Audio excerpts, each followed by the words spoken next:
Good morning. The word for you today. Today is Thursday, September 25th, and our devotion is titled How to Get Off the Treadmill. Our scripture passage comes out of the book of Psalms, chapter 40, verses 1 and 2. And it says, I waited patiently for the Lord. He inclined to me and heard my cry. He drew me up from the desolate pit, out of the miry bog, and set my feet upon a rock, making my steps secure.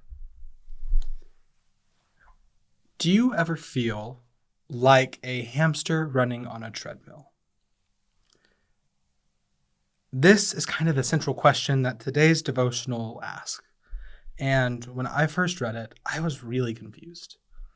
What does a hamster and a treadmill have to do with my life? But after having read the scripture passage, I think I understand where our devotional authors were coming from. And yeah, I think it's a really fair question, actually. Do you ever feel like your life is just on shaky ground? Do you ever feel like to pick your feet up and move to the next step is inherently unstable? To do that, you're risking falling over. If so, welcome to the club. This is not a unique experience. I think it's something that every single person can attest to. We all go through times in our lives where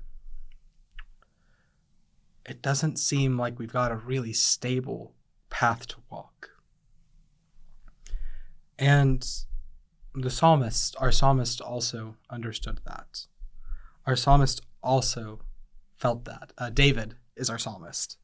And if you know anything about King David, it's that his life was not the most smooth sailing life. So what do we do with that? David says that he waited patiently for God.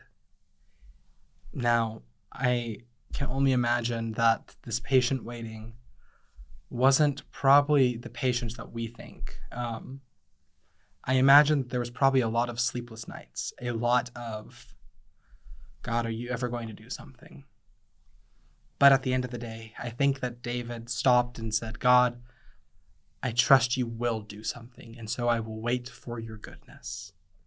Even in those days where he felt like his treadmill was going to knock him over. And so I think for us, we also have to take a step back. We also need to stop and just be honest with God. Cry out to him and say, God, this is my need. This is my anxiety, my trouble, my worry. I am here waiting for you, and I will wait until you answer. That's not easy. That's not something that we can do without intention. But I think if the psalmist is to be believed, it's worth it. Because when it happens, when this deliverance that God gives happens, it's like being taken out of an unstable swamp, a mire that is sucking you down, dragging you to its depths, and being placed upon solid foundation for the very first time. Have a nice day.